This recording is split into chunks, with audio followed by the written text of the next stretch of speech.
Jana, we're talking about 5 hot tips for writing high converting blog posts Fast. fast. Right. That's the key. That's the key. That's the key. I was hoping you were Uh, going to fill it in. yeah. Yeah. Because we've already been doing a lot of live streams about writing high converting content and blog posts Yeah. in particular, because that's what I teach inside high leverage content. Yep. But this episode, we wanted to talk about how we write fast. Because a lot of times I hear from people, well, I don't know. I mean, I know long form content converts better. Like I've gotten that message. It's deeper. It gives people an opportunity to really hear the things they need from me to be ready to buy in a way that short form content just really doesn't. But it feels like it's going to be too time consuming, or I've tried writing blog posts and it's just really time consuming. So they let that get in their way, of having a capsule library on their blog.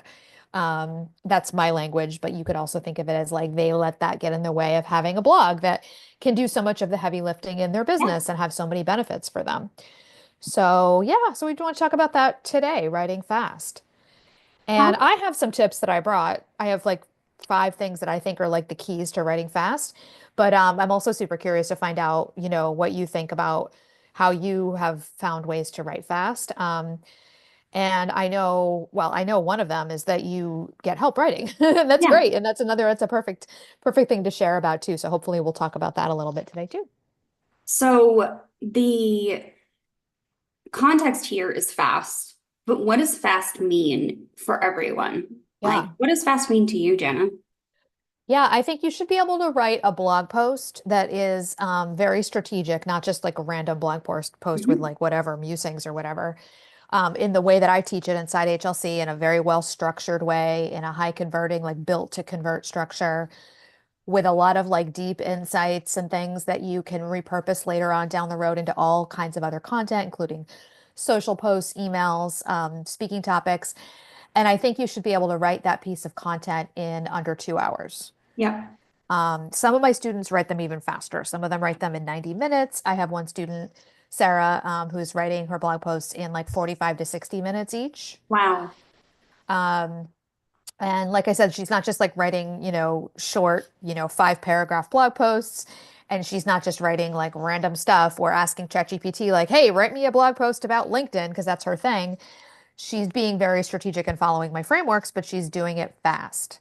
That's amazing. So that's what I think is fast. I have some students that come into the program and they're like, yeah, it's already taking me like a whole day to write my blog posts Oh, or a couple of days. And I'm not surprised by that because it used to take me that long too. I usually, I can usually get it done I do a lot of photos and stuff in my blogs, like supporting work.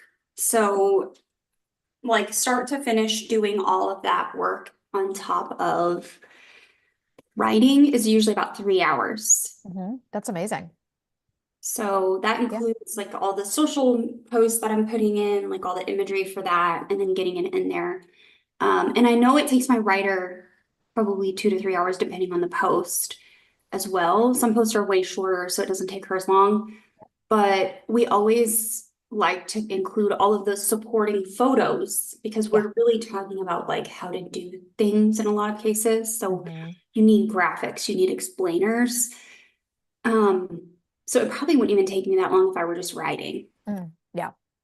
Yeah. And I always encourage my students in most niches. I mean, occasionally there's an exception, but to not worry about graphics in the beginning when you're first getting your blog, up Yeah. and running. You can always add them later on if you want.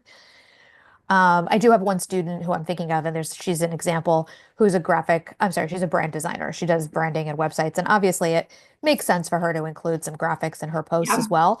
But for her, that's also pretty easy to create graphics because that's her thing anyway. Yeah. For most of my students, they're not, creating any graphics until maybe later on when they go to like repurpose a piece of content into a graphic. Because I do like to do that sometimes where I'll take a blog post. This is a tangent, but I'll create like an infographic for Instagram from it, and then I'll resize that graphic itself and put it back in the blog. Mm. So, but that wouldn't be part of the initial 90 minutes to, 2 hours that I'm talking about. I'm talking Yeah. about just the 4 phases of writing, um, the actual copy, the content for the blog post. And like you said, most people don't need imagery in there to start. And if you're just adding like stock photos or anything like that, like Mhm. don't worry about it.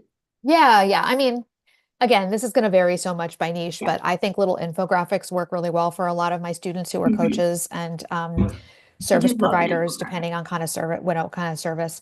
But again, we can add those in later. That's not the goal initially out of the gate. Out of the gate, our Yeah. goal is just to take our high converting concepts, our thought leadership, and turn them into cohesive, fun to read pieces of content that are going to express to the person who's reading the things that that person need to learn and hear and understand more deeply to be ready to buy our offers. Hmm. So the words are the part we're focusing on when we're writing content, and that's the part that I think people should be able to do in under 90 minutes. And most of my students come in taking longer than that if they've started blogging before and it wasn't Yeah. fast for them.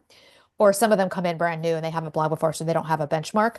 But most of them get to the point where they're writing these pieces of content that I teach them how to write in under 90 minutes, under 2 hours, let's say. And I then think that's probably such about half good, of them get under 90 minutes. I think that's good context. Mhm. Yeah. Because now people know what we mean by fast and what, Yep. kind of measuring stick they can Mhm. measure themselves against. Um, Totally. so where does this process start? Like what's thought number one that goes Yep. into this?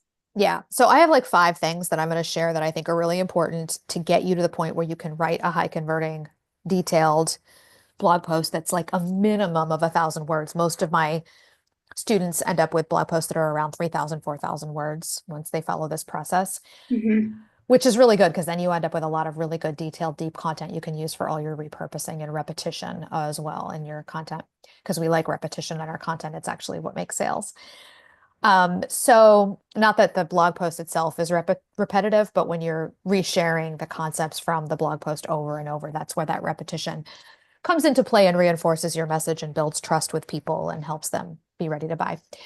Yes. So at the very beginning, I'd say, of the whole process, before we can even talk about some of the like tips and tricks and tools you can use to write fast, there's a big mindset thing at the very beginning. And to me, when my students come in and they do the work in the beginning of the program to choose their topics very strategically, because we have this process where we brainstorm topics in 9 categories and then use my ARE methodology to make sure that we're choosing the very best high converting ones. You end up with a content plan with all high converting topics that you're excited to write about. Doing that work is the first step to being able to write fast because um, when you are really confident that your blog post topics are the ones that are going to get your audience buying, it keeps your brain engaged with the process and it keeps you from wanting to give up when you hit like little roadblocks or if things start to feel a little bit hard in a certain area when you're doing one of the steps of the writing process, basically. Yeah. So essentially, like, as you're writing, a lot of thoughts are going to come into your head, and this is totally normal. This happens for everyone, including me. Thoughts like, oh, is anyone really going to read this? Oh, is this really going to be the thing that gets people to buy? Is this going to be a waste of time? Are they going to be interested in this? All those things. And when you can ground yourself back in the fact that you went through a very specific proven process to choose the right topics, you Hmm. can bring yourself back to that and be like, yes, I chose this topic strategically. Yes, this is part of a strategic library of content, a whole suite of content that in aggregate is going to sell my offers. These Yeah. are topics that people in my audience think are important to them. It's not just something that I decided to write that no one else is going to care about. You can ground yourself back in that and um, get yourself like basically coach your brain back into the writing process and say, no, I'm not just going to leave this half written draft, in my Google Drive because I started to think, oh, I don't know if this is even interesting, if anyone's going to care about this, all those like little thoughts that come into your head. Yeah. So that's the first step for me is really choosing topics that I know are going to convert. I have a guess about something in your ecosystem, and I'm curious if this is true. You can tell me if it is or not. When Yeah. you write blog posts, a lot of your blog posts are written based on the YouTube video that you started with. And do you generally look to see which YouTube videos are performing well before you decide which ones are going to become the actual blog posts? I'm curious if that's part of Um, your. no, not really. Okay. So I decide based on what we have. Lately, the judgment has been what do we already have in the library that we can update? Because that's Mm, kind of the phase I'm in. And YouTube right now is just refilming a lot of older stuff that just needs updates because things have changed. yeah, Um, in previous years, it has been what do I not have a topic for that I can try to rank for on Google? yeah. So little things um, like minuscule little known things about Pinterest that people might be asking questions about that might not bring me a lot of traffic. I'm not going to prioritize those over like how to use the native scheduling tool. Hmm. So it really has been like, what are people really searching for? Hmm. And that's been kind of the filter we have used for years. But now Yeah. it's what do I already have because I need to refilm. Right, right. You're in a different phase altogether. You're in an improving what you have Yeah. already phase. Yep. Yeah, Yeah. and calling, and I just need to get rid of a lot of old blogs off the website. So every time I look for new topics, I actually need to do this again after I get to Europe. Sit down and do content planning for the summer, Yep. and I'll have all of June's content done probably today. Like I'll have all of the content filmed and in the Mm, drive because I'm filming again today. But as I look through like what I'm going to film, it's going to be what do I already have? hmm. Is it Yeah. already a blog post? Is this something I can update? Do I have a resource to go with it? In most cases, the answer is yes across the board. Yeah. And then I just plop it back into the queue. Now, occasionally a topic has been coming out of left field. Like I got a number of questions based on a previous YouTube video recently, like how do people actually find your content on Pinterest? How do they even come across it? So I did a video this week about how people find your content on Pinterest. Yeah. What are Love the it. different surfaces that someone might find? Now, that's Yeah. not going to become a blog post. Mm. I don't really care for that one to become a blog post. Okay. So, Okay. Yeah, I mean, you're in such a different, we say this all the time, but you're like so advanced compared to most people who are like starting a blog and need to figure out what topics. And what I see happening so much is in the beginning when people are early in their content library building journey, they are feeling so much like they're just guessing about yeah. what they should write a blog post about. And basically, it's just really hard when you feel like you're guessing to sit down and spend 2 hours of your life, or if you haven't figured out how to write fast yet, it's like 4 hours or 6 hours or 2 days of your life on something when you feel like you're just guessing, like you don't know what if it's really going to convert or not. Well, in a So, lot of cases, especially in my ecosystem and my membership group and stuff, people will ask me questions like, how do I, um, like, how do we go about writing a blog that people want to read? But the yeah, underlying question is like, what do I include in the blog post? totally. So Yeah. then I teach them like my methods of figuring out what do you include in a blog post based on like how I do it. Yeah. And that process takes me a little bit of time, probably a half hour total of Hmm. research and like adding it to the outline. But um there's like this filter that everything goes through for me of like, is this going to bring me clients and sales, or is this just answering a burning question? Yeah. And Like you that know what? it's so obscure that most people won't even know to ask this until they're already in my ecosystem. Yeah, I hear you. Yeah. And I want people who are newer in their content writing journey to look to you and think, wow, that is something to aspire to in the future, 5 years, 6 years down the road, maybe even 2 years down the road. But in the sense that, like, you have those filters running all the time. They're almost automatic for you because you spent so much time Yeah, I don't think about understanding your it. audience and figuring those things out. You don't need a tool like my ARE system, for example, alignment, relevance, and ease, the score and select process, to filter those thoughts and ideas and topics through. You actually have this like innate sense, and you can learn this. Like once you can understand what people like Heather's brains and my brains are doing without really us thinking about it. We're measuring it up against these different factors. And we're doing it so quickly because it's like we're unconsciously doing it at this point. We're unconsciously competent at it. But in the Talked beginning, when about you're this not recently. sure, what? We talked about this recently, didn't we? Yeah, we did. Yeah. The unconscious competence thing. Hmm. But when you're not sure in the beginning, right? When you're consciously incompetent. You're like, I really don't know. I am a conscious of the fact that I do not know what my audience needs yet and what is going to convert. Having, that litmus test to choose the topics and then using it. Like I'm not trying to like say like, everyone has to, I mean, yes, everyone should buy my course, but my point is like having a system like that so that you can learn it, not only so you can apply it now, but so that it can Yeah. become more unconscious for you, like it is now for you down the road. Um, like how cool is that that you've gotten to the point where you don't have to really think too much about it anymore.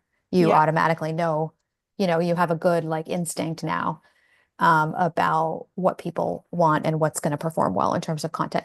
Not that it's always perfect. You might think something's going to do great and it doesn't, and that's okay. But Yeah. most of the time, you're making really good, quick judgments about that because you learned how to do it, which is pretty cool. I love it. But I, we digress. We are on a tangent. well, yeah, and I think that just comes with experience and time. So Exactly. Right. as you get going in your business and you're figuring out Hmm. your content and your audience's Hmm. problems and why you want to sell these offers, it comes with time because I do remember a time not so many years ago that I was like Unsure. unsure and just like Hmm. shooting in the dark. Yeah, yeah. And I think my aim with with the frameworks and high leverage content is to I've examined what I do and what I've done for clients and what my friends and peers are doing. And I've created, what I teach is like a way to shorten that learning curve so that maybe it won't take you as long as it took, you and me, Heather, because you can start with a framework and kind of shorten that learning curve and learn it more quickly and see, Yeah. what's working more quickly as well. One thing that both you and I have in common, and a lot of people don't think about when it comes to the strategy, is that we, even in the beginning, were willing to just like do it messy and get it out there and get it done Mhm. in order to see what works and in order to learn these things. So even though you're shortening the learning curve by learning the system that I have, for example, that I've built around what worked for me, what worked for my friends, what worked for my clients, Yep. you still have to get into action on it and get the things out there, even imperfect things. So I'm actually working on a new lesson in high leverage content now. This is such a tangent, but that is all about like overcoming perfectionism in your content because I feel like a lot of people do need that. It's like sometimes when you're so strategic, it starts to feel like it's like the strategy that you're doing starts to kind of trigger that perfectionism in people.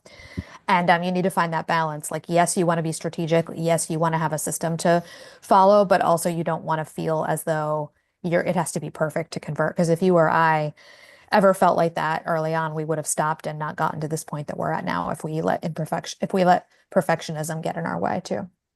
No, and honestly, that's one of the big reasons why I have so much content on my website that needs to be updated is because I did just Yeah, you did it messy. really shoot from the hip. I Yeah. did it, put it out Hmm. there. I saw what happened, and then over time, Hmm. I refined, and now I'm like really in a refinement phase of figuring out what pieces of content we're going to update every single Yep. year, no matter what, as long as I'm doing Hmm. Pinterest marketing, and then what are the supporting pieces that can just be kind of in the background that we're just not going to touch anymore. Yeah. Yeah. Makes What are we sense. going to just delete? Because that's Hmm. happening. Yep. Yep. Yep. So, Okay. on, In because order I to, have yeah. Oh, sorry. Go other ahead. really good tips. Yeah, let me I'll sail through a few of them so that we can make sure we deliver on our title here. So I've talked about the first one, which is making sure you choose topics you feel confident will convert so that your brain will be on board with investing the time and energy in writing those topics. And if those roadblocks go up, which they inevitably will, you'll be able to know that nope, I'm not just guessing that this topic will convert. I used a really good system. It's worth it for me to keep writing this piece of content and get it out there and published, even if it's messy the first time, right? Yeah. Um, the second one, we started to talk about this a little bit, actually, you kind of alluded to it, is to use reusable content frameworks. So there's kind of two ways you can go about it. One of them is you can have your own reusable content frameworks. So if you're writing blog posts and you're noticing that there's certain things that really work well, notice those and templatize them and use them again. So for example, if you notice that there's a certain, like we talked once recently about my classic six blog post structure. If you notice that making a statement and then backing it up with like three pieces of evidence for that statement, and then making one of those pieces of evidence something that tracks right back to your offer, and then concluding and doing a call to action. If you're noticing that that works for you, do it again, right? Use those like Mhm. pre-established frameworks, content frameworks. And you don't want to have every single piece be the same. So maybe you have a few different pre-established content frameworks, like templates almost. Templates is probably too simple a word, but you can develop those on your own just through trial and error if you want in your own content and reuse them. Don't start from scratch every time because if you're literally sitting there staring at a blank cursor, think about what that feels like versus staring at a blank cursor, but seeing over on your other screen the template that you used for the last couple of blog posts that worked. Okay, now you can follow it, and it's going to be a lot easier to get that, get that thing outlined and written. The other track, of course, is you can use other people's proven templates like mine. So in high leverage content, I have the 9 and 2 content pillars or the 9 types of content we write. And there is a strategic outline with, a very detailed outline about exactly what needs to go into it line by line, paragraph by paragraph for each of those 9 pieces of content. So whenever one of my students is writing a piece of content, they're not starting from scratch. They're using one of those outlines depending on which of the 9 types of content they're working on writing. So that's my tip is like, yes, use a system like mine if you want to. I would love to have you in HLC. But also like you don't have to use my system. You can develop your own content frameworks and use them. And you don't have to have 9 of them, even if you have like 3 or 4 that you're using regularly. That's going to be a lot easier for you than literally starting from scratch every time with like, okay, what do I need to include in here again? And as a I don't want to say it's an added bonus because it's really critical, but when you have a proven structure like this, not only is it easier and faster to write, but you're actually going to have a blog post at the end that does actually hit the right triggers for people, Yeah, and really covers the key things people need to hear and learn and understand to be ready to buy. Hits emotional triggers. Like, for example, we want to make sure we're always tracking what we're writing back to, like a problem or a desire that people have, because those are the only things that really motivate people to take action. Things like that. So you want to make sure those are built into your content frameworks as well. If you're going to reuse them over and over again, make sure that they're built to convert. They're high converting frameworks that you're yeah, using. But don't start from scratch. So that's the second one. incredible. I love reusable frameworks. I've never actually used it, like consciously used reusable frameworks, but I pretty much have like a framework that I use for a lot Yeah. of my blogs, and I've just never thought about it. Yeah, and if you were to talk to your writer that helps you take your YouTube videos, your thought leadership YouTube videos, and turn them into some of your blog posts, she Mhm. probably has, some frameworks that she uses, like pulling out the different pieces of your post that or your Yeah, YouTube that go into certain parts of the blog post. I'm sure she does because she's learned to do it efficiently. So I'm sure yeah, that there's something going on there behind the scenes too. probably.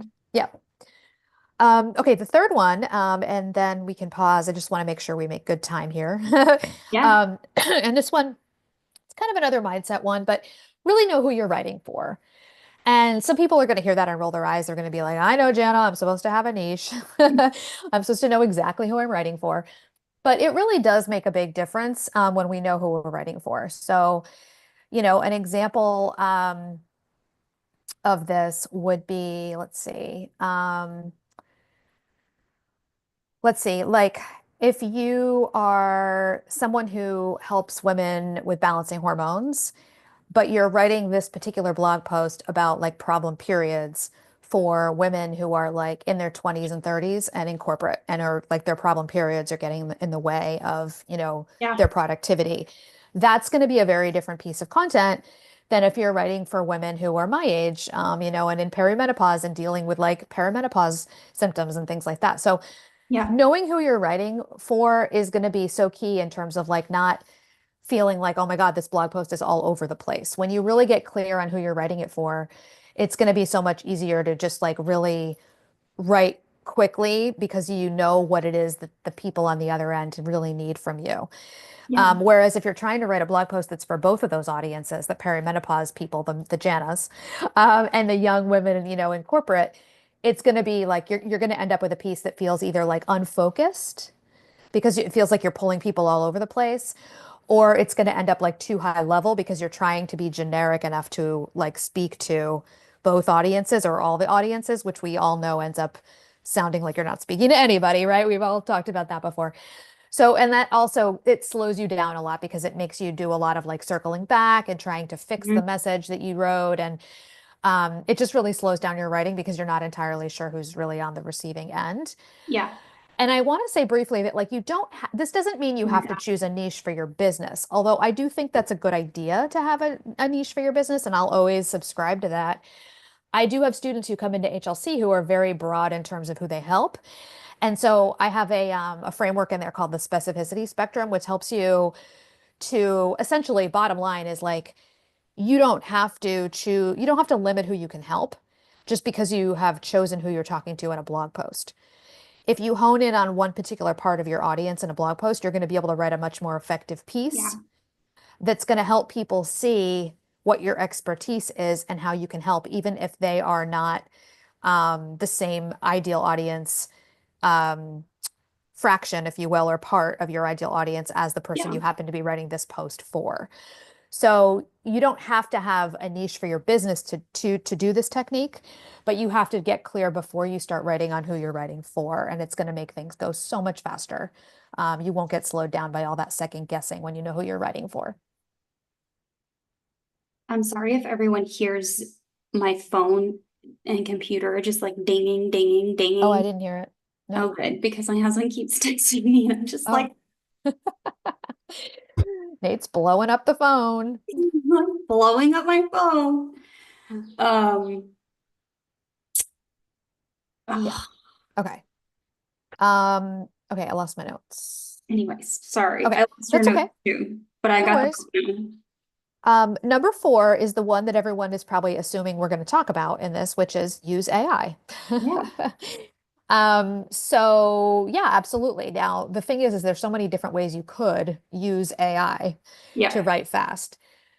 What I will say about this is that this video that we're making, this live stream, is called 5 Tips for Writing High Converting yep. Blog Posts Fast, not just writing any old blog post. So I will just say briefly, and I have a lot to say on this, and anyone who wants to hear more about what I have to say on it can, sign up for my high leverage hits emails at janaomedia.com/emails because I write about this a lot. But the best place I've found to use AI when you're trying to write a high converting blog post fast is in step 2 of the writing process. And I'm actually going to talk about that in a second anyway.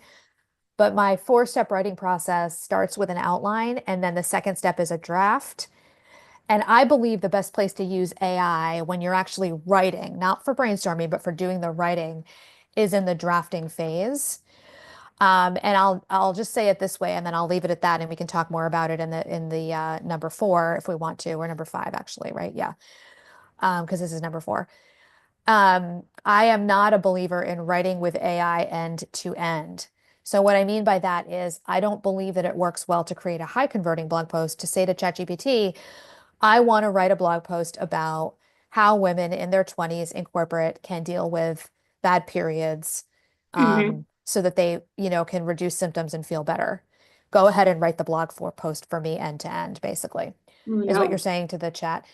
I've never seen that work yet.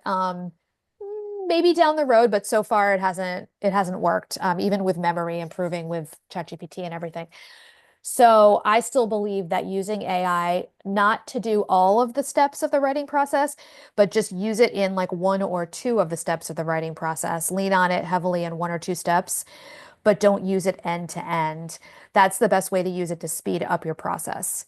Yeah, You're not going to be able to get a blog post from AI in like 5 seconds flat. It's going to take a little while. That's why I'm glad you asked that question at the beginning, where it's like, it's going to take you 90 minutes to 2 hours to write a high converting blog post that's worth writing, that's worth publishing on your website, that doesn't undermine your thought leadership or your credibility. Um, to do that, you're going to be able to lean on AI in a couple of the places, but not for the whole end to end blog writing process. yeah. Yeah. So, I love that. And I'm personally going to try this out this summer when I start creating content for virtual assistants. yes. Yes. Oh my God, you should use my GPTs in the I in am. HLC. Okay, I am good. for sure.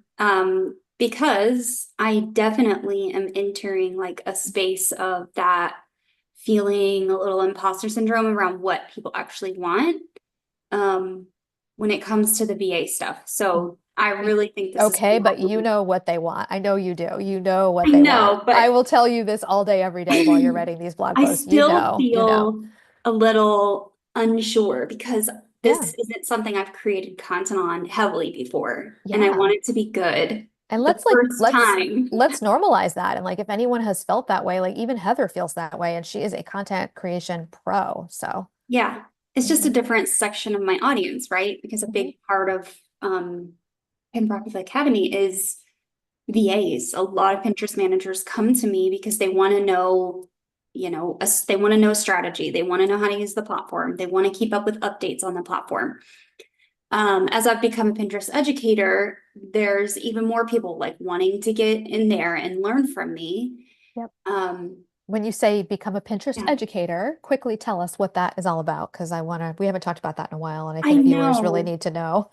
So I am in a program with Pinterest called the Pinterest Educator Program, and they task us with helping teach the community at large about their platform. Yep. And how many Pinterest educators are there in the whole wide world? 6. Oh my God. Heather's one of them. It's crazy. One of 6 on the whole My little world. friend Heather is one of 6 in the whole world that Pinterest chose to be a Pinterest educator. Yeah, so as I enter that program, I've got more people coming to me, and Mhm. they're just from all walks of life, all types of businesses, but a big contingent of them are Yep. Pinterest managers and social media managers. Yes. So as the platform becomes more well known and continues to Mhm. grow, it's just become, a void that I fill for a lot of people. And Yeah. I love that. So watch this space because Heather's going to be more officially filling that void for you folks who are the Pinterest managers and Pinterest Yeah, VAs and Pinterest strategists who I need hope mentorship. I hope to do it well, You truly. will. You already do it well. You're just formalizing it. So yeah. Yeah. So good. And Well, you're adding resources. So formal yeah. resources, but Coming at it slightly differently than other people do, which oh is yeah, of the course name you of my are. game. Yes. Yeah. Well, what is tip number 5? Because the Yeah. GPs are Yeah. great, but how do we now like break this down hmm and actually pull it all together into a fantastic blog post? Yep. Yeah. So let me summarize quickly. Tip 1 was choosing topics that you feel confident are going to convert so that you don't let your brain talk you out of finishing your blog post. Mhm. Number 2 is having reusable content frameworks, whether your own or like mine or someone's, so that you're not starting from scratch and you're hitting all the right marks in your blog post. That also helps you know it's going to be high converting, which also helps your brain keep going and writing. Yep. Knowing who you're writing for so that you are not ending up with like a high level piece or doing a lot of second guessing about what you should say. The more specific you can be about who your reader is of your blog post. Doesn't necessarily have to be who your ideal client is, although it might be. The better off you're going to be in terms of being able to write fast. And then number 4 was using AI strategically without undermining your thought leadership. How can you use AI to help you write fast? And we talked about Yeah. that. So number 5 is breaking the writing process down into steps. So a lot of people basically just approach writing like they think they need to sit down and just, start the writing process and it's all going to flow out of your fingers and you're going to be, thinking about what you want to write, deciding what you want to include, which is really what you should be doing in the outlining process, Yeah. and putting it into the perfect words and editing as you go and refining it as you go and that somehow that's going to work. And I think some of that might come back to the fact that like we kind of were taught to write that way in school. I think some of Yeah. you younger people got taught better methods. But for me, when I was in school, that's how I was really taught. I mean, I was taught to think about how I was going to structure first, like outline, then write. But even that would just wouldn't really go deep enough. So the way that I teach it inside of HLC is a 4-step light and logical writing process. Step 1 is outline, and that is I have a very specific way to outline, but you can Hmm. use, as long as you're outlining, so you're deciding what you're going to include first, so you have like a roadmap for what Yep. you're writing, like that's going to make things so much better for you. Then drafting, and when you're drafting, you're not writing, you're just drafting, you're just getting your thoughts into words and paragraphs and sentences, and that's where I like to have AI do that for you. So you've already brain dumped all your ideas and your thought leadership pieces, and now you give it to AI. In agency, we give it to a GPT that's already pre-programmed with my outlines, so that makes it a lot easier.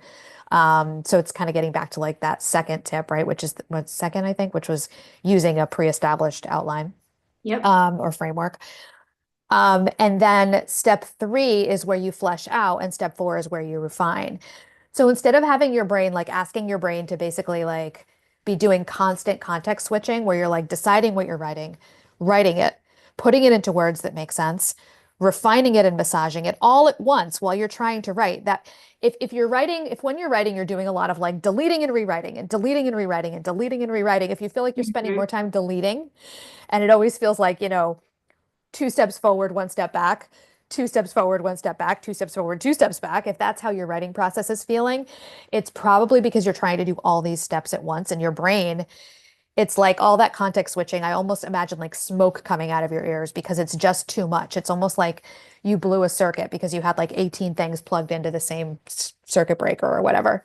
Breaker, is Yeah. that right? Yeah. Instead, if you break it down into these steps where first you outline, then you draft, then you go back and you flesh it out by adding things in that you missed in the first round of the draft. And then in that final step, that's where you start editing for flow and deleting something and adding something different that sounds better.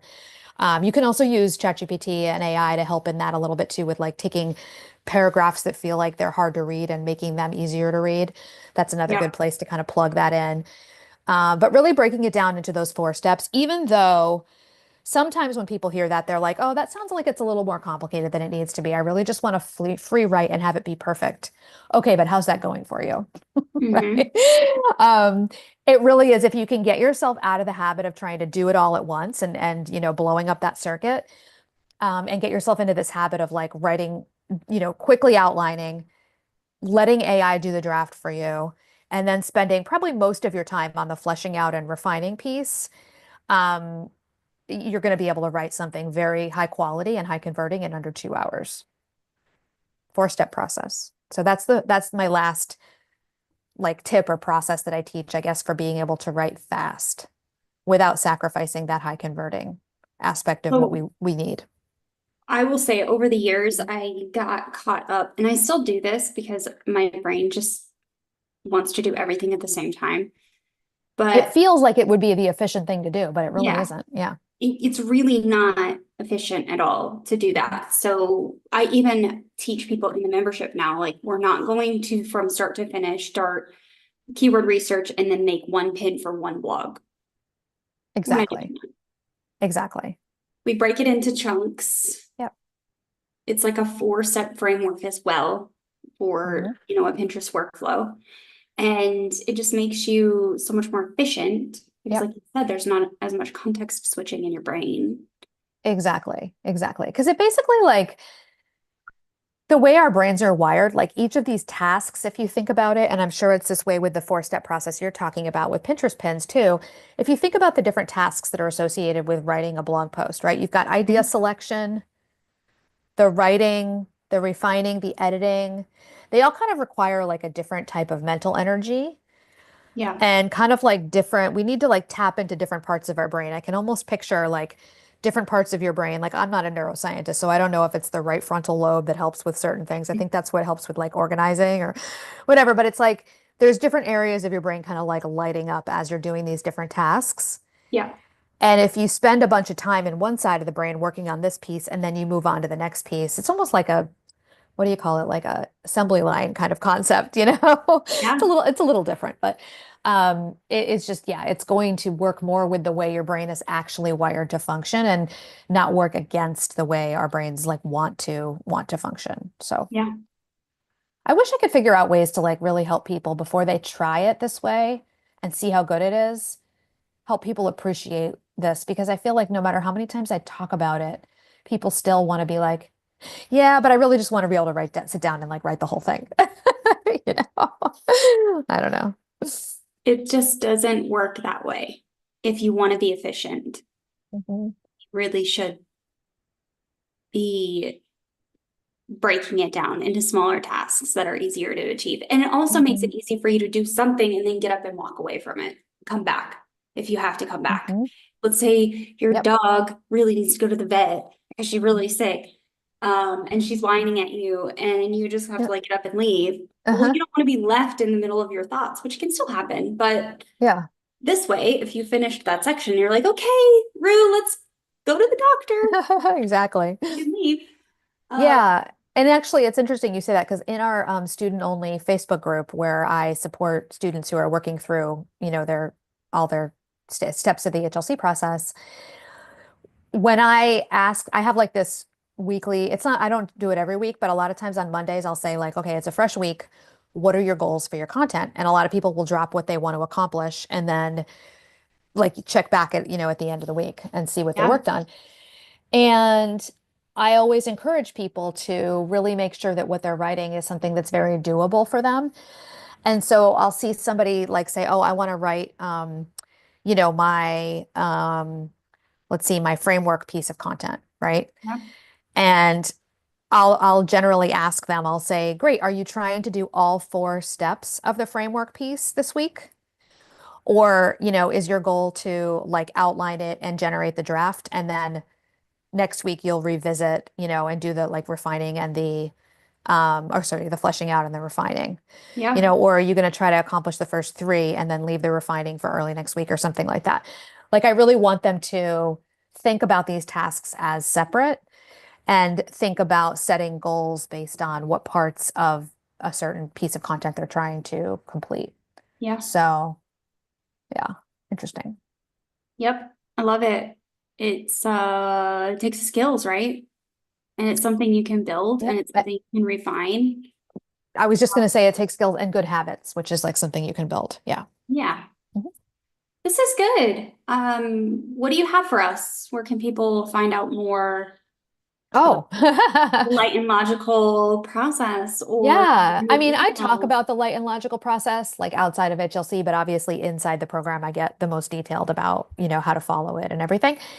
But I would say if people want to learn how to write high converting blog posts fast and they're interested in having a capsule library of blog posts, getting it done fast, and that way you're in the mode where now you have your capsule library and you can stop writing at least for a season and move on to other things in your world because I don't believe in blogging forever or consistently every week or every month. If you're a coach or a service provider, you don't need to blog consistently.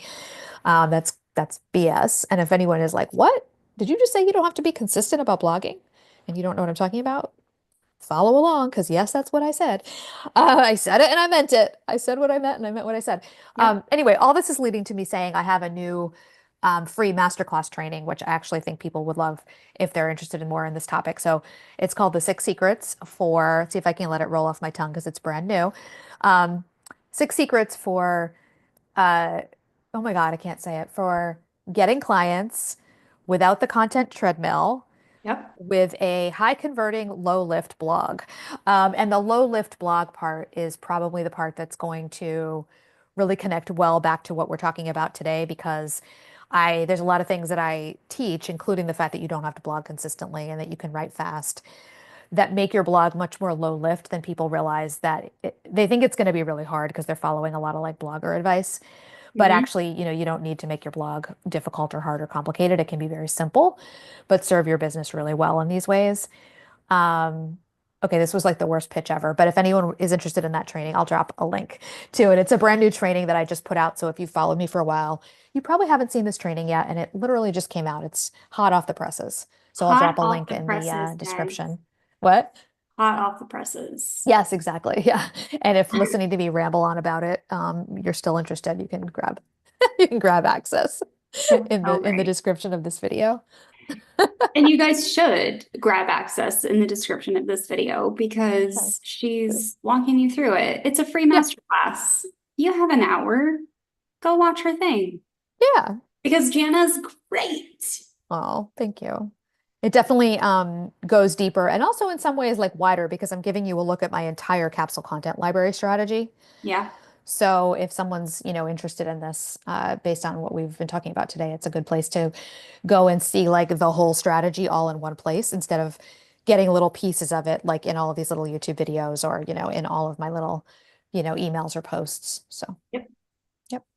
Great. Okay. Well, I hope everyone enjoyed this week's conversation. We are taking a break next week and we'll be back the following week because Oh my goodness. Because why? I'm moving. Oh my Next God. Next in week. 6 days, I'm boarding an airplane and leaving the country. Oh my goodness. She's For doing the it, you guys. foreseeable They're all doing future. it. The Farris family is doing it. I am so excited for you guys. I am too. Wow. This is going to be like the adventure of a lifetime for your kids. I mean, for you and Nate too, but your kids are just, I'm sure they're trepidatious and nervous and everything, but they are, and also I know they're excited. This is just going Yeah, to be the fact that they get to see the world this way is just so amazing. And to see, to see Europe to start, but at such a young age. And oh my gosh, so exciting. it's mind blowing. Really, truly. Yeah. So much to think about, not enough time. You'll be great. Okay, Everything's going to be great. we're taking a break next week. We'll be Yeah. back the following week. Same time as usual. It'll be just evening for me. And we'll see you all then. Thanks, Paula. Bye-bye. Cool. At the Oh very my end, goodness. Paula said, happy travels and thanks for the insights.